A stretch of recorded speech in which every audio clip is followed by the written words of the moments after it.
جس گھر میں اس طرح کوئی جن چڑیل بھوت ہے نا اور وہ تعویذ گنڈے نہیں کر رہے تو سمجھ لو کوئی نہ کوئی گھر میں کر رہا ہے. جیسے مجھے ایک صاحب کہنے لگے یار انہیں تو اتنی احتیاطیں کی پھر بھی ان کو کرونا ہو گیا. میں کہتا ہوں اس نے کی ہے, اس کے ساتھ اٹھنے بیٹھنے والے نے نہیں کی ہوگی. کرونا خود سے نہیں لگتا, کہیں نہ کہیں سے موو کر کے بولو نا آتا ہے. تو یہ بات ہی فضول ہے کہ وہ تو اتنی احتیاط کر رہا تھا کہاں سے لگ گیا. بھائی اس نے ہو سکتا ہے کہ اس کی بیوی نے نہ کی ہو, اس کے بچوں نے نہ کی ہو, بچہ باہر جا کے لوگوں سے مل ملا کے آیا ہو, تو کہیں نہ کہیں سے. تو اسی طرح جن چڑیل بھوت اگر گھر میں آ رہے ہیں نا, آپ اگر تعویذ گنڈے نہیں کرتے تو سمجھ لو کہ آپ کے ساتھ اٹھنے بیٹھنے والوں میں کوئی تعویذ گنڈے کرنے کا قائل ہے. وہ مانتا ہے ان چیزوں کو, وہاں سے جن چڑیل بھوت اس کے کندھے پہ پاؤں رکھ کے آپ کی جیب میں داخل ہو رہے ہیں. سمجھ رہے ہو؟ تو گھر کو ان چیزوں سے, جن چڑیل بھوت کی باتوں سے پاک کر دو. انگریزوں پہ جنات کا ریشو بہت کم ہے, مسلمانوں پہ جنات کا ریشو بولو بھائی زیادہ. حالانکہ وہ کافر ہیں, وہ تو غسل جنابت بھی نہیں کرتے, ان پہ زیادہ آنے چاہیے نا. کیا ہو گیا بھائی؟ ان پہ کم ہے ٹھیک ہے, ہم پہ کیا ہے زیادہ. اس لیے کہ جن کی دکان وہاں چلتی ہے جہاں جن کو لوگ زیادہ لفٹ کراتے ہیں. جن کو پتہ ہے میری مارکیٹ یہاں زیادہ چلے گی, ان کو پتہ ہے گورا لفٹ نہیں کرائے گا, وہ ڈاکٹر کے پاس جائے گا, تو وہاں زیادہ ان کی مارکیٹیں چلتی آتے ہیں. انگریزوں پہ بھی جنات آتے ہیں لیکن ریشو بہت کم ہے. اور دیکھنا ان پہ بھی جو آ رہے ہوں گے نا, ان کے کسی پادری سے تعلقات ہوں گے, اس پادری نے ان کو وہمی بنا دیا ہوگا. لیکن پھر بھی جن ہوتے بھی ہیں بہت کم. زیادہ تر انہی لوگوں پہ ہوتے ہیں جو ہر وقت بیٹھ کے جن چڑیل بھوت کی باتیں کر رہے ہوتے ہیں اور جن کو بھگانے کی کوششوں میں لگے ہوئے ہوتے ہیں. اللہ کا شکر ہم جن کو لفٹ ہی نہیں کراتے ہیں. ہم کہتے ہیں آؤ یار بھی سلام دعا کرو, نہیں آیا ٹھیک ہے. میں تو عاملوں سے کہتا ہوں یار ہم پہ بھی 2-4 چڑیلیں بھیج دو, تم اتنے فنڈر ہو. عامل لوگ نہیں بھیجتے.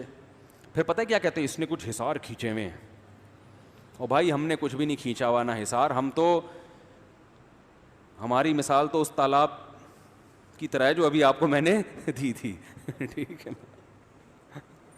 ہمیں تو حصاروں کا ٹائم, ہمیں تو فرائض واجبات پڑھ لیتے ہیں بس, اللہ اس پہ اس کو قبول کر لے, فرائض واجبات ہی پورے ہو جائیں. ہمارے پاس اتنا کہاں سے, سارا دن تو بیٹھ کے آپ چلے کرتے رہتے ہو, پھر بھی آپ ہمیں کچھ نہیں کر سکتے.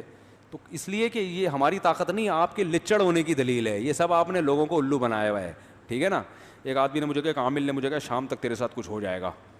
کہہ رہا میں ڈر رہا ہوں. میں نے کہا تو ڈر رہا ہے نا اس وجہ سے ہو جائے گا. کہہ رہا پھر میں کیا کروں. میں نے کہا اس عامل کو فون کر, تیرے باپ میں جتنی طاقت اور تیرے پاس جتنے چڑیل بھوت جنات ہیں نا, شام 6 بجے بھیج دے, میں انتظار میں ہوں. وہ پھر بھی ڈر رہا تھا, کہہ رہے یار پھر تو ایسا نہ ہو ڈبل جن آ جائیں. میں نے کہا میں آپ کو لکھ کے دے دوں شام 6 بجے آپ پہ جنات آئیں گے, اگر آپ نے اس عامل کو مضبوط لہجے میں دھمکی نہیں دی. اور میں نے کہا اتنا مضبوط لہجہ ہو کہ عامل سمجھ جائے کہ یہ ڈرامہ نہیں کر رہا. بعض دفعہ ڈر ڈر کے دھمکی دے رہا ہوتا ہے, بھائی اگر تو نے مجھے بھیج دیا نا تو دیکھ میں ڈرتا ورتا نہیں ہوں. اچھا یار قصوں سے قصے نکلتے ہیں. میں نے 10 سال پہلے یہاں آتے ہی جن چڑیل بھوت کے خلاف بیانات شروع کر دیا, عاملوں کے خلاف نا. وہ واقعہ میں تفصیل سے سنا چکا ہوں, دوبارہ نہیں سناؤں گا. اب لوگ اس ڈیزائن میں اس قسم کے بیانات سننے کے عادی نہیں تھے. مجھے محلے کے بزرگوں نے کہا دیکھیں آپ عاملوں سے کھلی دشمنی لے رہے ہو, کھلے عام ان کو برا بلا کہہ رہے ہو, ایسا نہ ہو یہ جنات آ جائیں. میں نے کہا بھیجے نا, آئے نا, کہاں ہیں. تو اب باتیں میرے خلاف کہ بھائی یہ تو اچھا ہمارے مؤذن صاحب بیچارے نیک آدمی, وہ بھی ڈرنے لگے کہ یار مفتی صاحب کہیں مروا ہی نہ دیں ہم کو, کیونکہ گھر ہمارا ساتھ ساتھ ہے نا.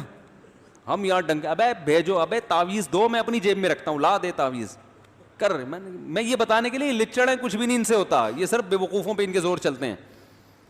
ایک دن کیا ہوا ہے, رات کے وقت دھماکے شروع ہو گئے نا عجیب قسم کے. پہلے جیسے نلکا نہیں کھل جاتا, حالانکہ نلکا کھولنے والا کوئی نہیں ہے, لیکن آواز آ رہی ہے نلکا کھل چکا ہے, پانی گر رہا ہے زور سے. کہاں سے گر رہا ہے آواز, ہم نیچے بیٹھ کے نیچے جھانک رہا ہوں, ادھر جھانک رہا ہوں. گھر والے بھی پریشان کہ یار یہ کیا مسئلہ ہے. رات ایسے چھت پہ ہمارے کچھ کمرہ ومرہ نہیں بنا ہوا تھا, تو میں پھر رات کو اکیلا چھت پہ گیا. میں نے دیکھا کہ یار یہ کیا ہے, یہاں پہ کوئی چیز نہیں ہے, لیکن اچانک ایک اینٹ کے ہلنے کی آواز آئی. میرے سامنے نا کوئی اینٹ نہیں ہلی, جیسے کسی نے اینٹ کو زمین پہ دھکا دیا ہے. میں نے کہا یہ کہ میں خود پریشانی ہو کیا رہا ہے. اچھا خیر ہم نے اگنور کیا, ہم نے کہا ہو رہا ہوگا, ہر چیز جو کچھ دنیا میں ہو رہا ہے ہماری سمجھ میں آ رہا ہے؟ تو ہم نے کہا یہ بھی ایک چیز ہے جو ہماری سمجھ میں نہیں آ رہی. میں نے یہ کہا تعویذ گنڈے نہیں لوں گا میں، جو بھی ہو. اچھا خیر، پھر بار بار یہ شور دھماکے اور ڈھجوں ڈھجوں ایسے دھماکے عجیب کے، جیسے پتھر دیواروں پہ جا کے لگ رہے ہوتے ہیں نا، زور زور سے فائرنگ ہو رہی ہوتی ہے پتھروں کی، یا چھت پہ پتھر آ کے گر رہے ہوں، اس طرح کی آوازیں آ رہی ہیں لیکن پتھر نہیں ہیں. میں نے 2:30-3 بجے مؤذن صاحب کو فون کیا، میں نے کہا آوازیں آ رہی ہیں؟ انہوں نے کہا بھرپور طریقے سے آ رہی ہیں آواز. کہنے کہ یہ نلکا کھل رہا ہے، حالانکہ نلکا تو نہیں کھلا ہوا لیکن ایسا لگ رہا ہے جیسے کھل گیا. تو پھر صبح 4-5 بجے یہ آوازیں بند. ہم نے کہا کچھ نہیں ہے کچھ نہیں ہے. اگلے دن پھر خاص ٹائم پہ یہ آوازیں شروع. روز گھر والوں کو میں نے بھیج دیا ان کے والدہ کے گھر. میں روزانہ اکیلا یہ چیزیں دیکھ رہا ہوں. میں نے کہا یار یہ ہو کیا رہا ہے. اچھا اب مؤذن صاحب نے مجھ سے سنا ہوا تھا کہ جو جن سے ڈرتا ہے نا جنات اور زیادہ آتے ہیں. اب ان کا کام دیکھیں. نیچے آئے ٹینکی کے نیچے کھڑے ہو کر کہہ رہے ہیں بھائی ہم تم لوگوں سے ڈرتے نہیں ہیں لیکن اللہ کا واسطہ یہاں سے، اللہ کا واسطہ یہاں سے چلے جا. وہ جن بولے گا کہ ڈرتا نہیں ہے تو ہاتھ جوڑ جوڑ کے واسطے کیوں دے رہے ہیں. اب پورا اسٹائل تو مجھے یاد نہیں ہے، ہو سکتا ہے کچھ کمی بیشی اللہ معاف فرمائے، لیکن تقریباً یہی انداز. بھائی ہم تم سے ڈرتے نہیں ہیں لیکن چلے جاؤ. بھائی جب ڈرتے نہیں ہو تو ہم کیوں جائیں؟ بھگا کیوں رہے ہو ہم کو؟ جن بھی بولے گا نا. اچھا مجھے نہیں بتا رہے مؤذن صاحب، مجھے تو پھر بعد میں پتا چلا مؤذن صاحب یہ کچھ کر رہے ہیں. میرے خلاف محلے میں باتیں شروع. یار انہوں نے اپنی فنڈر گیری میں نا مؤذن صاحب کو بھی مروا دیا. ان کے گھر میں بھی جنات تھا. ممبر پہ بیٹھ کے اتنی فنڈر گیری اچھی نہیں ہوتی یار، اپنے چکر میں ان کو بھی ایسے کر دیا. یار اب لوگ باتیں کر رہے ہیں دیکھنا، ہم اپنا نارمل لائف. 1 ہفتہ مسلسل یہ دھماکے ہوئے ہیں. میں نے کہا یار یہ اس کو دیکھنا چاہیے، کوئی شرارت کر رہا ہے، کیا کر رہا ہے. یہ میں نے ٹھان لی کہ اس کو میں ٹریس کروں گا یہ ہو کیا رہا ہے. کہا کہ آج میں دیکھتا ہوں جیسی پہلی آواز آئے گی فوراً وہاں جاؤں گا یہ آواز آئی کہاں سے ہے اور پھر اس کے بعد کہاں سے آ رہی ہے. تو 2-3 دن سے میں ٹریس کر رہا تھا، پتہ نہیں چلا. ایک دن کیا ہوا کہ مجھے آواز جیسے ہی آئی نا تو ہمارے گھر کے باہر دیوار میں جو ہے یعنی مسجد کی طرف دیوار ہے وہ، اس میں مجھے اندازہ ہوا سب سے پہلی آواز گیزر سے شروع ہوئی ہے. کر کے آواز آئی کہاں سے؟ گیزر. اس کے بعد دھماکے. بس میں نے کہا پکڑ لیا، حالانکہ مجھے نہیں پتا تھا یہ کیا ہو رہا ہے. میں نے کہا فالٹ کہاں ہے؟ کچھ نہ کچھ گیزر میں کوئی گڑبڑ ہوئی ہے جس کی وجہ سے یہ سب کچھ ہو رہا ہے، کیونکہ یہاں سے شروع. حالانکہ میں تو ماہر گیزریات نہیں ہوں، لیکن جب انسان جن چڑیل بھوت پہ نہیں ڈالنا، اس کی کوئی لاجک تلاش کرنی ہے تو بھائی ہمیں تو جہاں سے سرا ملے گا ہم وہ سرا پکڑیں گے. میں نے کہا یار یہ گیزر سے جنات کا کوئی تعلق نہیں ہو سکتا، اور یہ دھماکوں کی ابتدا گیزر سے ہو رہی ہے، مسئلہ ہے.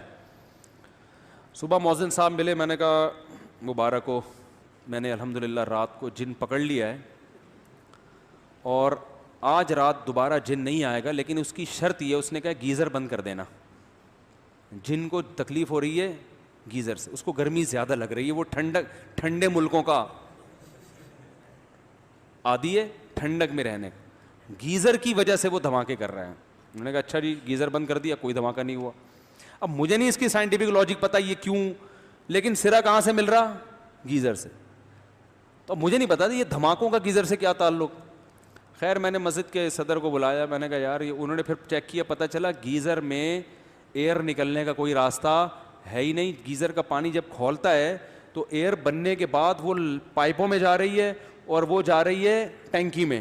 ٹینکی میں بڑے بڑے پتھر ہیں، ٹینکی جو ہے نا وہ ایئر ٹائٹ ہے، اس میں ہوا نکلنے کا راستہ نہیں ہے، جس کی وجہ سے اندر ایئر بنتی ہے. اور وہ جو اینٹیں ٹینکی کے اندر، ٹینکی صاف ہوئے عرصہ ہو گیا تھا بہت، اس میں اینٹیں پڑی ہوئی تھی، اتنا پریشر گیس کا بن رہا تھا کہ ٹینکی کا ڈھکن اوپر اٹھ کے دھڑام سے نیچے آگے گرتا اور اندر اینٹیں ہل ہل کے دیواروں پہ لگتی. اب ہمارے اپنی 8ویں کلاس کی سائنس یاد آنا شروع ہو گئی کہ پانی جو ہے نا بہترین کنڈکٹر ہے، ساؤنڈ کے لیے بھی اور کرنٹ کے لیے بھی. وہ پرانے زمانے کی ایکویشن ہمیں یاد آ گئی.